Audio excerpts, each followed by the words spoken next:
কারীমে রব্বুল আলামিন বলেছেন, قد جاءكم من الله نور وكتاب مبين। আমি আল্লাহর পক্ষ থেকে তোমাদের জন্য এসেছে আলো, আর আমি তোমাদের দিয়েছি স্পষ্ট কিতাব। আমার পক্ষ থেকে যে আলো তোমাদেরকে দান করেছি, সে আলো হচ্ছেন মুহাম্মদুর রাসূলুল্লাহ সাল্লাল্লাহু আলাইহি ওয়াসাল্লাম, তিনি হতেছেন আলো।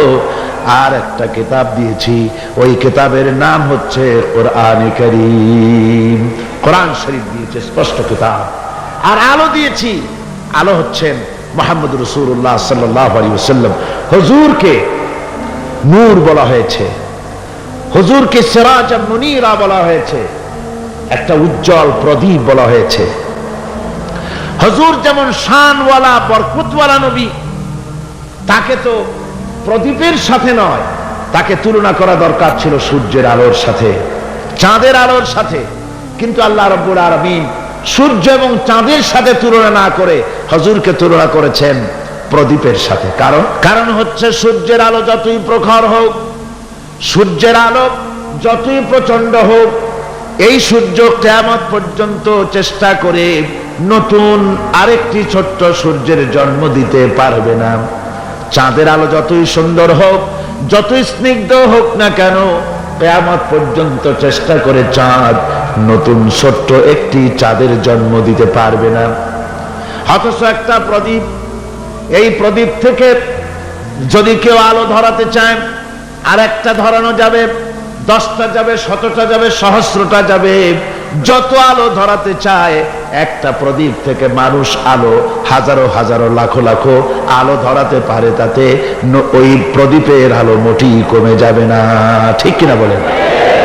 সুতরাং রাসূল পাক সাল্লাল্লাহু আলাইহি ওয়াসাল্লাম হচ্ছেন জ্ঞানের প্রদীপ। কিসের প্রদীপ? জ্ঞানের প্রদীপ।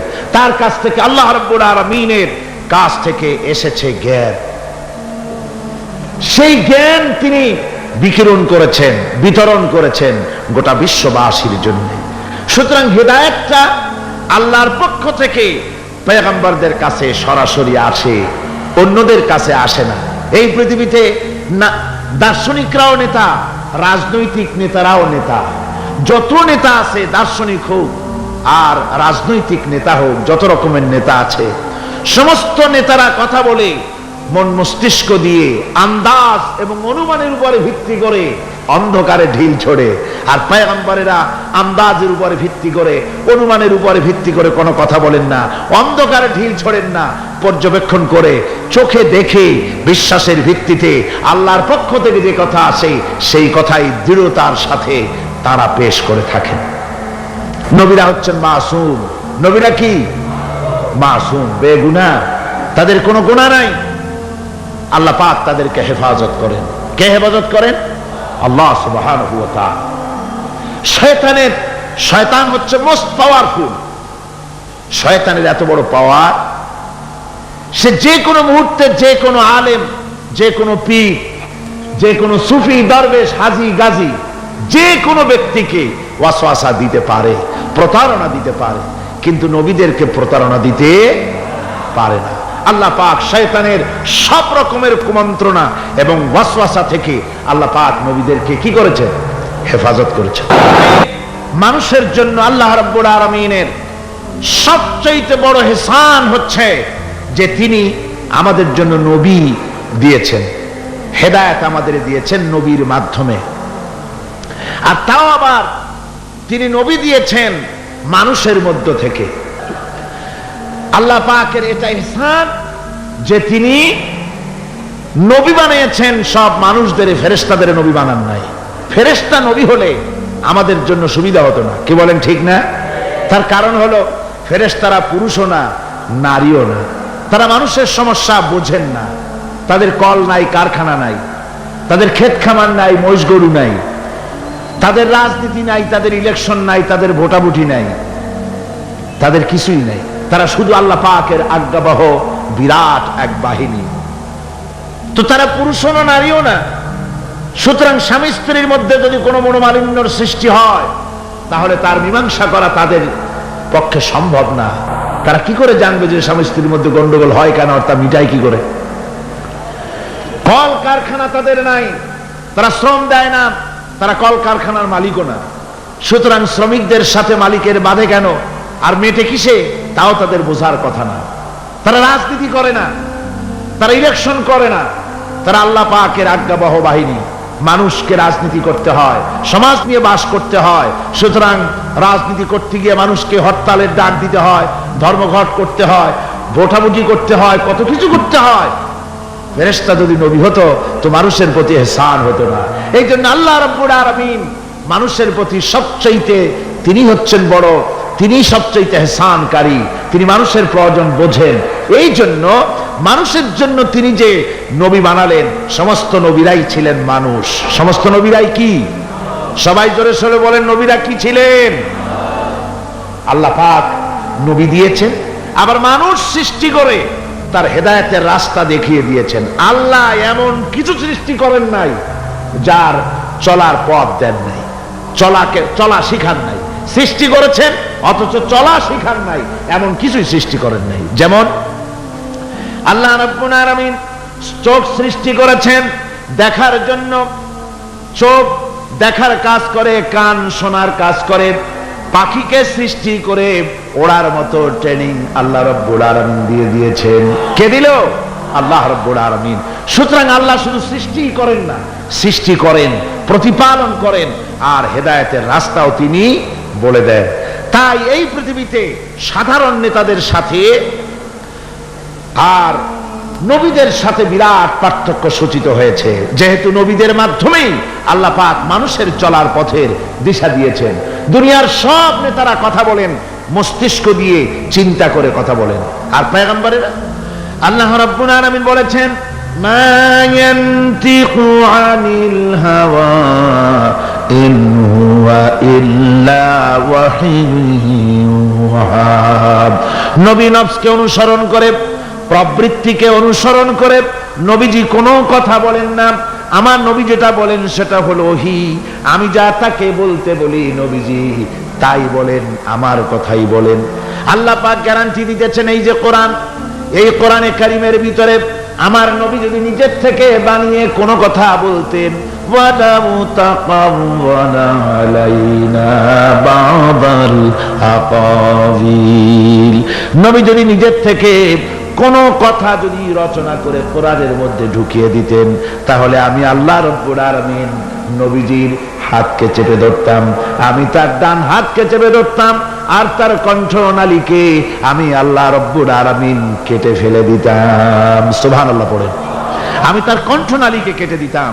তার অর্থ কি? অর্থ হলো নবীজি নিজের থেকে কোনো কথা বলেন না, নবী যা বলেন, নবীরা যা বলেন সব কার কথা? আল্লাহ সুবহানাহু ওয়া তাআলার কথা। তাই নবীদের কাছে যত ইলম এসেছে সমস্ত ইলম কার? জোরে বলেন, সমস্ত ইলম কার? আল্লাহ পাকের। আল্লাহর পক্ষ থেকেই তাদের কাছে ইলম এসেছে। তাই হযরত ইব্রাহিম আলাইহিস সালাম তার পিতাকে ডেকে বলেছিলেন, ইয়া আবাতি ইন্নী ক্বাদ জাআনি মিনাল ইলমি মা লাম ইয়াতিকা ফাত্তাবি'নি আহদিকা সিরাতান সাবিয়্যা। হে আমার সম্মানিত পিতা, আমার কাছে এমন এক ইলম এসেছে, আমার কাছে এমন এক জ্ঞান এসেছে যে জ্ঞান আপনার কাছে নাই, যে জ্ঞান আপনার কাছে আসে নাই। সুতরাং আমার ইত্তেবা করুন, আমার অনুসরণ করুন, তাহলে আপনি সহজ সরল রাস্তাটি খুঁজে পাবেন। আমার কাছে যে জ্ঞান আসছে ওই জ্ঞান আপনার কাছে নাই। তার মানে আমার কাছে কিসের জ্ঞান আসছে? ওহীর জ্ঞান। কিসের জ্ঞান? ওহীর জ্ঞান। জ্ঞান হচ্ছে দুই প্রকার। জ্ঞান কয় প্রকার? একটা হচ্ছে ওহী ভিত্তিক জ্ঞান, আর একটা হচ্ছে গায়রে ওহী ভিত্তিক জ্ঞান। ওহী ভিত্তিক জ্ঞান হচ্ছে আল্লাহ, আর গায়রে ওহী ভিত্তিক জ্ঞান হচ্ছে কার? মানুষের। এই ওহী ভিত্তিক জ্ঞান যতদিন পৃথিবীতে আসে নাই ততদিন পর্যন্ত আবু জাহল, তার নাম ছিল আবুল হিকাম। কি নাম ছিল? আবুল হিকাম। মানে কি? বুদ্ধির বাপ। শুধু বুদ্ধি, শুধু জ্ঞানী না, শুধু বুদ্ধিজীবী না, বুদ্ধিজীবীর বাপ। আর যখন ওহী নাজিল হয়ে গেল আল্লাহর পক্ষ থেকে, তখন বুদ্ধির বাপ কি হয়ে গেল? আবুল হিকামটা কি হলো? আবু জাহল হয়ে গেল। সে তখন মূর্খের পিতা হয়ে গেল। আসল জ্ঞান এসে গেছে। আর আসল জ্ঞানের মালিক হচ্ছেন আল্লাহ সুবহানাহু ওয়া তাআলা। তিনি ইব্রাহিম আলাইহিস সালামের কাছে জ্ঞান তিনি পাঠিয়েছেন, হযরত লূতের কাছে তিনি জ্ঞান পাঠিয়েছেন, মুসা আলাইহিস সালামের কাছে তিনি জ্ঞান পাঠিয়েছেন। সমস্ত নবীদের কাছে আল্লাহর পক্ষ থেকে জ্ঞান এসেছে। আর আল্লাহ রাব্বুল আলামিন কোন জাতকে মাহরুম করেন নাই, সমস্ত জাতির কাছে ওয়ালি কুল্লি উম্মতির রাসূল, প্রত্যেক জাতির জন্য আল্লাহ পাক রাসূল প্রেরণ করেছেন। সুবহানাল্লাহ পড়ে। আল্লাহ রাব্বুল আলামিন তাই প্রত্যেক জাতির জন্য বলেন আমি নবী পাঠিয়েছি, তারা দাওয়াত দিয়েছেন এক আল্লাহর গোলামি করো, এক আল্লাহর দাসত্ব করো, তিনি ছাড়া তোমাদের কোনো ইলাহ নাই, তিনি ছাড়া তোমাদের কোনো মাবুদ নাই, উপাস্য নাই, তারই গোলামি জীবনের সকল ক্ষেত্রে করো। এভাবে করে আল্লাহ পাক যুগে যুগে নবী প্রেরণ করেছেন। এই নবী পাঠাবার উদ্দেশ্য কি সেটা কোরআনে কারীমে আল্লাহ পাক বলছেন। নবী পাঠাবার উদ্দেশ্য হচ্ছে আলিফ লাম রা কিতাবুন আনজালনাহু ইলাইকা লিতুখরিজান নাসা মিনাজ যুলুমাতি ইলান নূর। এই কিতাব আমি তোমার প্রতি অবতীর্ণ করেছি কেন? লিতুখরিজান নাসা মিনাজ যুলুমাতি ইলান নূর। পয়গম্বরদের আগমনের উদ্দেশ্যই ছিল যে তারা পৃথিবীর মানব মণ্ডলীকে পঞ্জীভূত অন্ধকারের ভেতর থেকে টেনে বের করে আলোর দিকে নিয়ে আসবে। কোথায় নিয়ে আসবে? আলোর দিকে নিয়ে আসবে। পঞ্জীভূত অন্ধকার কি? অন্ধকার হচ্ছে মানুষের তৈরি করা মতবাদ। মানুষ যত মতবাদ তৈরি করেছে সবগুলি কি? অন্ধকার। একমাত্র ইসলাম হচ্ছে আলো। সেই আলোর দিকে, হেদায়েতের দিকে, কোরআনের দিকেই আল্লাহ রাব্বুল আলামিন নবীদেরকে পাঠিয়েছেন যাতে করে তারা মানব মণ্ডলীকে আলোর দিকে নিয়ে আসেন। এই নবুয়তের সিলসিলা শুরু হলো হযরতে সাইয়েদনা আদম আলাইহিস সালাম থেকে, আর শেষ হলো গিয়ে মুহাম্মদুর রাসূলুল্লাহ সাল্লাল্লাহু আলাইহি ওয়াসাল্লাম। রাসূল পাক সাল্লাল্লাহু আলাইহি ওয়াসাল্লামকে আল্লাহ রাব্বুল আলামিন তাকে বিশ্ব নেতা বানিয়ে দিলেন। কি নেতা বানালেন? বিশ্ব নেতা, ইমামুল মুরসালিন। সমস্ত রাসূলদের নেতা তিনি।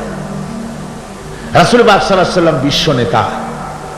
আর বিশ্ব নেতা হওয়ার মতো সব কোয়ালিটি আল্লাহ পাক একমাত্র রাসূলকে দান করেছেন। আর কারো মধ্যে বিশ্ব নেতা হওয়ার কোয়ালিটি নাই। আছে? যারা বলেন আছে। বিশ্ব নেতা হওয়ার জন্য প্রথম যে কোয়ালিটি হওয়া দরকার সেটা হলো তিনি যে কথা বলবেন তা কোনো বিশেষ জাতির জন্য, বিশেষ কোনো বর্ণ, কোন শ্রেণীর কল্যাণের জন্য কথা বলবেন না। তিনি কথা বলবেন বিশ্ব মানবতার জন্য। সুবহানাল্লাহ বিহামদিহি।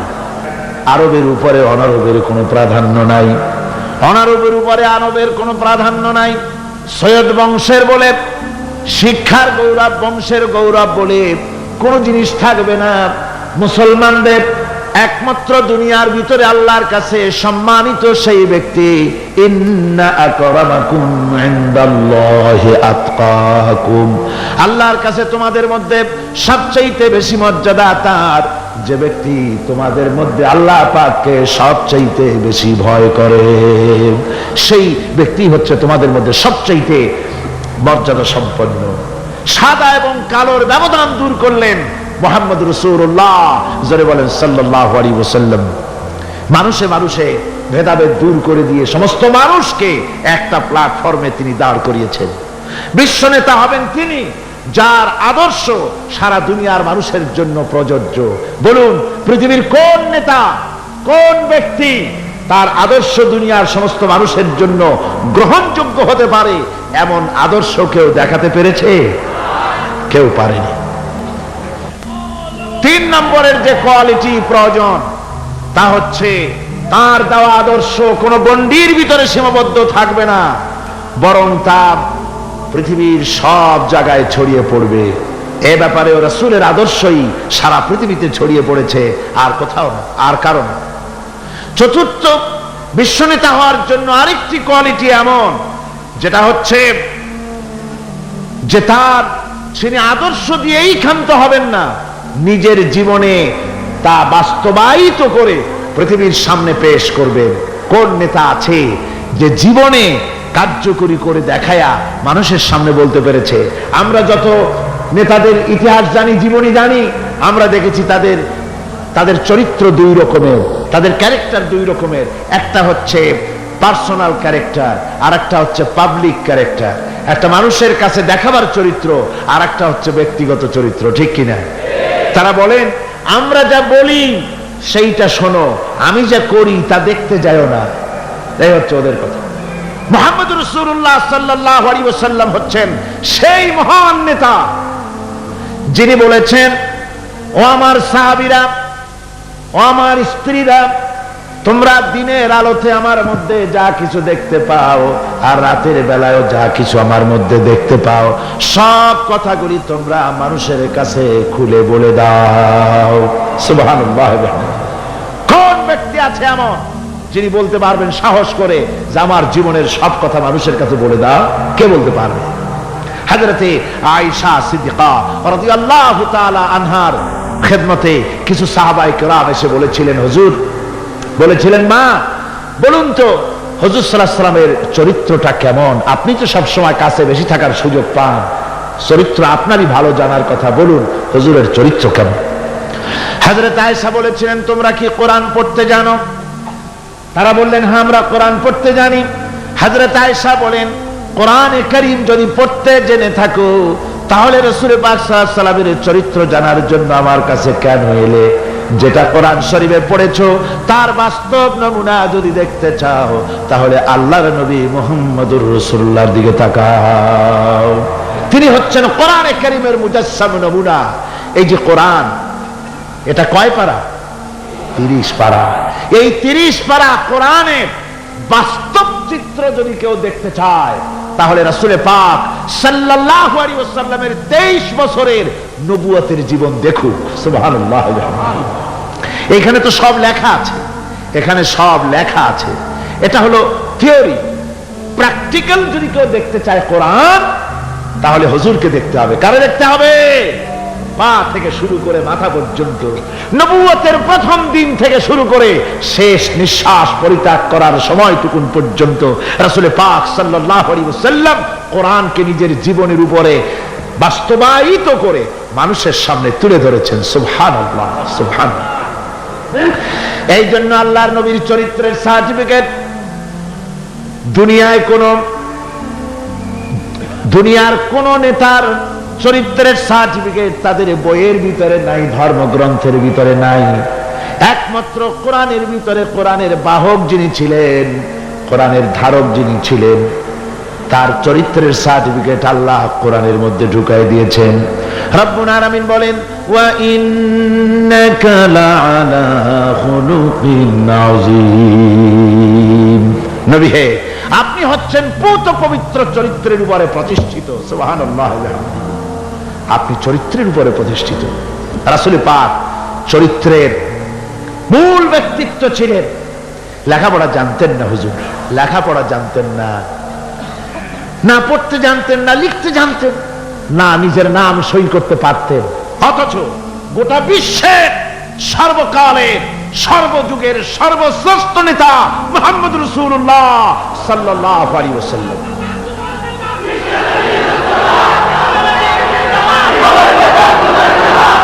কেমন করে নেতা হলেন? সমস্ত মানুষের জন্য তিনি নেতা হলেন, কোন কলেজে ভার্সিটিতে পড়াশোনা না করে। কিভাবে? হুজুর নিজে বলেছেন, ইন্নামা বুইস্তু মুআল্লিমান, আমি পৃথিবীতে প্রেরিত হয়েছি শিক্ষক হিসেবে। যেরকম তো কি হিসেবে? শিক্ষক হিসেবে। কোন কলেজে পড়েন নাই। হুজুর কি কোন কলেজ থেকে গ্রাজুয়েশন ডিগ্রি নিয়েছিলেন নাকি? মাস্টার্স, কামেল পাস করেছেন? সুবহানাল্লাহ। নবীদেরকে আল্লাহ রাব্বুল আলামিন কোথাও লেখাপড়া করান না। তার কারণ, নবীরা যদি লেখাপড়া করতে যান তাহলে যার কাছে শিখবেন তিনি তো তার উস্তাদ হবেন, তিনি হবেন তার মুরব্বী। আর যিনি শিক্ষা দিবেন তার জ্ঞান তো সীমাবদ্ধ জ্ঞানের মানুষের কাছে তিনি শিখবেনটা কি?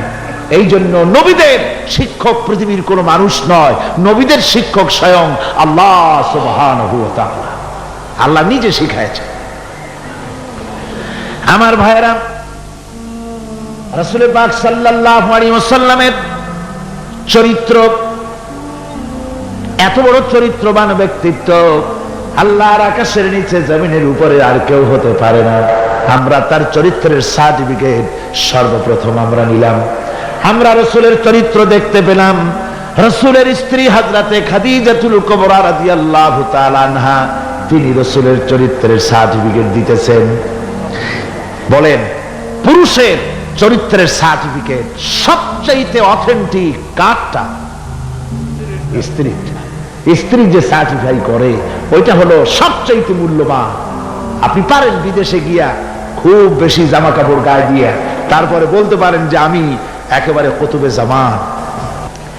একজন চাকর তার প্রভুর জন্য, তার মনিবের জন্য জানমাল সব দিয়ে দিতে পারে, কিন্তু ঈমান আনতে পারে না মনিবের উপরে। আমরা দেখতে পাই রাসূল পাক সাল্লাল্লাহু আলাইহি ওয়াসাল্লাম নবুয়তের দাওয়াত যখন পেশ করলেন, রাসূলের খাদেম ছিলেন যায়েদ বিন হারিসা।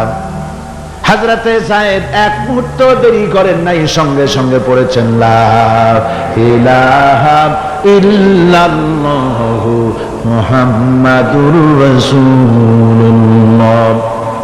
স্ত্রী, তারপরে খাদেম, তারপরে লোকটির চরিত্র সম্পর্কে ভালো করে সার্টিফাই করতে পারে তার বন্ধু। রাসূলের বন্ধু ছিলেন হযরতে আবু বকর সিদ্দিক রাদিয়াল্লাহু তাআলা আনহু। নবুয়ত পাওয়ার আগে 20 বছরের পুরানা বন্ধুত্ব। কত বছর? 20 বছরের পুরানা বন্ধুত্ব হুজুরের সাথে হযরত আবু বকরের। 20 বছরে একটা লোককে চিনতে কিছু বাকি থাকে? কিছু বাকি থাকে। হযরতে রাসূল পাক যখন বন্ধু আবু বকরের কাছে নবুয়তের দাওয়াত পেশ করলেন, তাওহীদের দাওয়াত পেশ করলেন, বন্ধু হযরত আবু বকর এক সেকেন্ডও দেরি করেন নাই, বলেছেন আপনি নবী হওয়ার যোগ্য। যে চরিত্র আপনার ভিতরে দেখেছি সাধারণ মানুষের এই চরিত্র হতে পারে না। আমি আর মোটেও দেরি করলাম না, আমি পড়ে নিলাম আশহাদু আল্লাহ ইলাহা ইল্লাল্লাহু ওয়াহদাহু লা শারীকা লাহু ওয়া আশহাদু আন্না মুহাম্মাদান আবদুহু ওয়া রাসূলুহু। আমার ভাইরা, রাসূল পাক সাল্লাল্লাহু আলাইহি ওয়াসাল্লাম চরিত্রের দিক থেকে শ্রেষ্ঠ চরিত্রবান ব্যক্তিত্ব। আপনি বলেন, এই পৃথিবীতে কোন নেতা আছে জীবনে মিথ্যে কথা বলে নাই? মোহাম্মদ, এটা কি সোজা কথা মনে করেন? সহজ কথা? সারা জীবনে একটা মিথ্যে কথা বলেন নাই, সমগ্র জীবনে একটি মিথ্যা কথা বলেন নাই, কাউকে গালি দেন নাই, কাউকে ঠকান নাই, কারো সাথে প্রতারণা করেননি। সুবহানাল্লাহ পড়েন, দিল খুলে মুহাব্বতের সাথে জোরে সরে বলেন সুবহানাল্লাহ। কত বড় আযীম ব্যক্তিত্ব!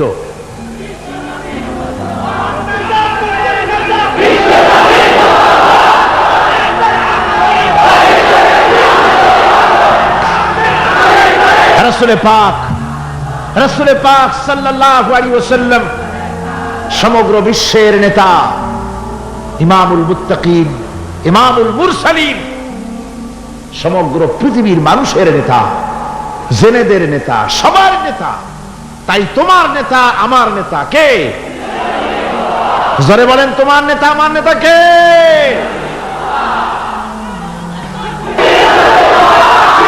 আমার ভাইরা, এতক্ষণ বললাম, এতক্ষণ বলেছি তিনি বিশ্ব নেতা। এবার শুনুন, রাসূল একদিকে বিশ্ব নেতা, আর একদিকে বিশ্ব নবী। আর একদিকে কি নবী? এর আগে যত নবী এসেছেন সমস্ত নবীরা হলেন এলাকার উপরে নবী, ভাষার উপরে নবী, গোত্রের জন্য নবী, কবিলার জন্য নবী।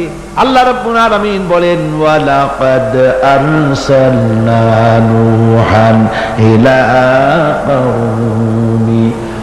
আমি নূহ আলাইহিস সালামকে লাকাদ আরসালনা নূহান ইলা কওমিহি, আমি নূহ আলাইহিস সালামকে তার কওমের জন্য নবী করেছি। শুআয়ব আলাইহিস সালামকে মাদিয়ানবাসীদের জন্য, হুদ আলাইহিস সালামকে তার গোত্রের জন্য, ঈসা আলাইহিস সালামকে বনি ইসরাইলদের জন্য, মুসা আলাইহিস সালামকে তার কওমের কাছে এমনি করে সমস্ত নবীদেরকে তার কওমের জন্যই আমি নবী করে পাঠিয়েছি। কিন্তু মুহাম্মদুর রাসূলুল্লাহ সাল্লাল্লাহু আলাইহি ওয়াসাল্লামকে বিশেষভাবে কোনো কওমের জন্য আমি নবী করি নাই।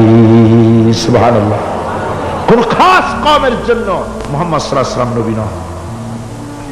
তার সম্মান এই পৃথিবীতে সবচাইতে বেশি মর্যাদা কার? হুজুরে। আল্লাহর পরে যার মর্যাদা, আল্লাহর পরে যার মর্যাদা, তিনি হচ্ছেন বিশ্বনবী জনাবে মুহাম্মদ রাসূলুল্লাহ সাল্লাল্লাহু আলাইহি ওয়াসাল্লাম, বিশ্বনবী। আল্লাহ পাক বলছেন, নবী আপনি বলুন, যেহেতু রাসূলের রিসালাত হচ্ছেন বিশ্বজনীন, বিশ্বজনীন সার্বজনীন, কিয়ামত পর্যন্ত নবুয়ত চলবে কার? মুহাম্মদ রাসূলুল্লাহ সাল্লাল্লাহু আলাইহি ওয়াসাল্লাম। আল্লাহ রাব্বুল আলামিন বলেন, কুল ইয়া আইয়ুহান নাসু ইন্নী রাসূলুল্লাহি ইলাইকুম জামিআ। ও নবী আপনি বলে দেন, হে মানব সকল, আমি তোমাদের সকলের জন্য আল্লাহর পক্ষ থেকে রাসূল হয়ে এসেছি, সকলের জন্য আমি রাসূল। এই জন্য মুহাম্মদ সাল্লাল্লাহু আলাইহি ওয়াসাল্লাম শুধু আমাদের মুসলমানদের রাসূল এটা দাবি করা যাবে না, তিনি সকলের জন্য। আল্লাহ যেমন সকলের, আল্লাহ কি শুধু মুসলমানদের না? সূরা ফাতিহা কি পড়ি? আলহামদুলিল্লাহি রাব্বিল মুসলিমিন পড়ি, রাব্বিল আউলিয়া ওয়াল মুত্তাকিন পড়ি, রাব্বিল কি বলে রব্বুল মুত্তাকিন পড়ি না, আমরা পড়ি আলহামদুলিল্লাহি রাব্বিল আলামিন। আল্লাহ হচ্ছেন সকলের জন্য, সকলের স্রষ্টা। আল্লাহ যেমন সকলের, আল্লাহ পাক বলেন আমি যেমন সকলের, আমার নবী বিশ্ব নবীকে বানায় দিলাম, ওয়া মা আরসালনাকা ইল্লা রাহমাতাল লিল আলামিন। আমি রব্বুল আলামিন আর আমার হাবিব হচ্ছেন রাহমাতুল লিল আলামিন। আমি সকলের স্রষ্টা আর আমার রাসূল সকলের জন্য রহমত। জোরে বলেন সুবহানাল্লাহ। আমি আপনাকে तमाम পৃথিবীর মানুষের জন্য সুসংবাদদাতা হিসেবে আর সতর্ককারী হিসেবে আপনাকে প্রেরণ করেছি, সকলের জন্য আপনি। আল্লাহ রাব্বুল আলামিন তার হাবিব সম্পর্কে বলেন, তাবারাকাল্লাযী নাযালাল ফুরকানা আলা আবদিহি লিয়াকুনা লিল আলামিনা নাযীরা। অতীব বরকতশালী সে আল্লাহ রাব্বুল আলামিন, যিনি তার বান্দার উপরে ফুরকান অবতীর্ণ করেছেন, যাতে করে তিনি তার কওমের কাছে দাওয়াত পৌঁছান। এ কথা বলা হয় নাই লিয়াকুনা লিল আলামিনা নাযীরা, বিশ্ববাসীর কাছে যেন তিনি দাওয়াত পৌঁছাতে পারেন, আল্লাহর সম্পর্কে, জাহান্নাম সম্পর্কে ভীতি প্রদর্শন করাতে পারেন, জান্নাতের সুসংবাদ দিতে পারেন, হেদায়েতের দাওয়াত পৌঁছে দিতে পারেন। এই জন্য আমি রাসূলকে পাঠিয়েছি तमाम বিশ্বের সমস্ত মানুষের জন্য। সুবহানাল্লাহি ওয়া বিহামদিহি, তিনি সকলের জন্য। তার সম্মান আর মর্যাদা আল্লাহ রাব্বুল আলামিন এমন ভাবে পেশ করলেন, তার মর্যাদা এত বেশি, নবীর মর্যাদা এত বেশি, মুহাম্মদ সাল্লাল্লাহু আলাইহি ওয়াসাল্লাম যদি উম্মতের কোনো ব্যাপারে যদি বলেন হ্যাঁ, অমনি উম্মতের জন্য তা হালাল হয়ে যায়। সুবহানাল্লাহ বলেন। কে আছে এমন যে তার মুখের কথাই কোন পরামর্শের ধার ধারে না? মুখের কথাটা কি? আইন। রাসূল যদি বলেন হ্যাঁ, উম্মতের জন্য কি হয়? হালাল। রাসূল বলছেন না, উম্মতের জন্য কি হয়ে গেল? হারাম হয়ে গেল। সুবহানাল্লাহি ওয়া বিহামদিহি। এটা হচ্ছে আল্লাহ তার রাসূলকে লেজিসলেটিভ পাওয়ার, আইন তৈরি করার অধিকার আল্লাহ তার হাবিবকে দিয়েছেন। রাসূল ছিলেন শারে, শরীয়ত প্রণেতা। হালাল হারামের সীমারেখা কোরআনে যা আছে এটুকুনি শেষ নয়। হালাল হারামের সীমারেখা রাসূল পাককে প্রদান করার জন্য, নির্ধারণ করার জন্য আল্লাহ পাক তাকে পারমিশন দিয়েছেন, পাওয়ার দিয়েছেন। ওয়ামা আতাকুমুর রাসূলু ফাখুযুহু ওয়ামা নাহাকুম আনহু ফান্তাহু। এই আয়াত দিয়ে প্রমাণিত হয় রাসূল তোমাদের জন্য যা দেন তা গ্রহণ করো, যা নিষেধ করেন তার থেকে বিরত থাকো, ফিরে থাকো। রাসূল পাক সাল্লাল্লাহু আলাইহি ওয়াসাল্লামের ইজ্জত, সম্মান এভাবে আল্লাহ দান করলেন। হ্যাঁ বললে হালাল হয়ে যায়, না বললে হারাম হয়ে যায়। রাসূলের মর্যাদা এত বেশি, তিনি যদি পথ চলেন, পা উঁচু করলে আরশ আজিম পর্যন্ত চলে যান।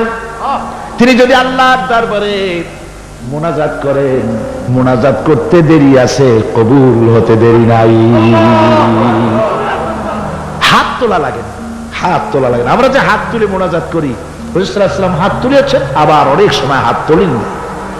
কোন কোন সময় হাত, হাদিস শরীফে এসেছে এভাবে হাত উঁচু করেছেন আকাশের দিকে, হাদিস শরীফে এসেছে বগলের সাদা চামড়া দেখা গিয়েছে, এভাবে আল্লাহর কাছে দুহাত তুলে দুহাত প্রসারিত করে আল্লাহর কাছে কামনা করেছেন। এমন সত্তা, মনে এরাদা করতে দেরি, কবুল হতে দেরি নেই। হাদিস শরীফে এসেছে হযরত আবু হুরায়রা রাদিয়াল্লাহু তাআলা আনহু একবার রাসূল করিম সাল্লাল্লাহু আলাইহি ওয়াসাল্লামের দরবারে কাঁদতেছিলেন। হুজুর জিজ্ঞেস করলেন, আবু হুরায়রা তুমি কাঁদো কেন? হুজুর, হযরত আবু হুরায়রা বলেন, হুজুর আমার মা আমাকে মেরেছে, আমি সেই জন্য কাঁদতেছি। হুজুর বলেন, মা তোমাকে মারলো কেন? কোনো বেয়াদবি করেছো নাকি? তিনি বললেন, না কোনো বেয়াদবি করি নাই, তবে মারলো কেন? হযরত আবু হুরায়রা বলেন, হুজুর আমার মা হচ্ছেন মুশরিকা, আমার মা কাফের। আমি অনেক রাত হয়েছিল বাড়ি ফিরতে, আমার মা জিজ্ঞেস করলো এত রাত কোথায় ছিলি? আমি বললাম, মা তামাম পৃথিবী যে কদম মোবারক চুমতে পারলে নিজেকে ধন্য মনে করে, আমি সেই রাসূলের দরবারে ছিলাম, আসতে দেরি হয়ে গেছে।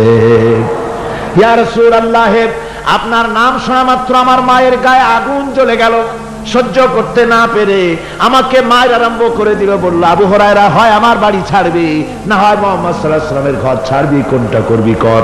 আমি বললাম, মা তোমার গায়ে যত শক্তি আছে সমস্ত শক্তি দিয়ে তুমি আমাকে প্রহার করো, আমি তামাম তোমার বাড়িটা সুদ্ধা তামাম দুনিয়া ছেড়ে দিতে পারি, কিন্তু রাসূল পাক সাল্লাল্লাহু আলাইহি ওয়াসাল্লামের কদম মোবারক ছাড়তে পারি না। ভাইরা আমার, হযরতে আবু হুরায়রা কাঁদতেছেন। আল্লাহর নবী বলেন, তুমি কাঁদো কেন? তোমার মা তোমাকে মেরেছেন, আমি এখানে কি করব? এখানে তো আমি কোনো দখল আন্দাজ করতে পারি না, আমি কি করতে পারি?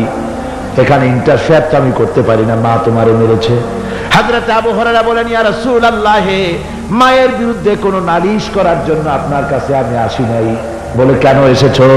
হযরত আবু হুরায়রা বলেন, হুজুর এসেছি এই জন্যে, আমি জানি আপনি যদি আল্লাহর দরবারে কোনো ব্যাপারে দোয়া করেন, আল্লাহ রাব্বুল আলামিন তা মঞ্জুর করে নেন। আপনি মেহেরবানি করে আমার মায়ের হেদায়েতের জন্য আল্লাহর কাছে দোয়া করুন। হুজুর সাল্লাল্লাহু আলাইহি ওয়াসাল্লাম দুহাত উঁচু করলেন, বললেন, আল্লাহুম্মা ইহদি উম্মা আবি হুরায়রা, আয় আল্লাহ আবু হুরায়রার মাকে তুমি হেদায়েত নসিব করে দাও। এই দোয়া রাসূল করতেছেন। হুজুরকে দোয়ার মধ্যে ফেলে রেখে আবু হুরায়রা দৌড় আরম্ভ করেছে বাড়ির দিকে। পেছন থেকে কয়েকজন সাহাবী তারা দৌড়ে গেল। আবু হুরায়রা দৌড়ায় কেন? এত ভদ্র মানুষ, কোন সময় কারো সাথে রাগারাগি করে না, দৌড়ায় কেন? নিশ্চয়ই কোনো বিপদ বুঝি হয়ে গিয়েছে, পিছন থেকে জামা টেনে ধরেছে। কি হয়েছে, দৌড়াও কেন? হযরতে আবু হুরায়রা বলেন, আমার জামা ছেড়ে দাও, আমাকে দৌড়াতে দাও। আমি দৌড়াইয়া বাড়ি পৌঁছে গিয়ে দেখতে চাই, আমি আগে দৌড়ে বাড়িতে গেলাম না নবীজির দোয়া আমার আগে আমার বাড়ি পৌঁছে গেল, কোনটা হলো আমি সেটা দেখতে চাই। হযরত আবু হুরায়রা দৌড়াতে দৌড়াতে ঘরের কাছে গিয়ে নক করেছে। ভিতর থেকে আওয়াজ এলো, কে? হযরত আবু হুরায়রা বললেন, মা আমি ফিরে এসেছি। মা বলছেন, বাবারে অপেক্ষা কর, দরজা খুলতেছি। হযরত আবু হুরায়রা বলেন, মায়ের গলার আওয়াজের মধ্যে শিরকিয়াতের কর্কশতা পেলাম না, মায়ের গলার আওয়াজের মধ্যে তাওহীদের নরমিয়া পেলাম।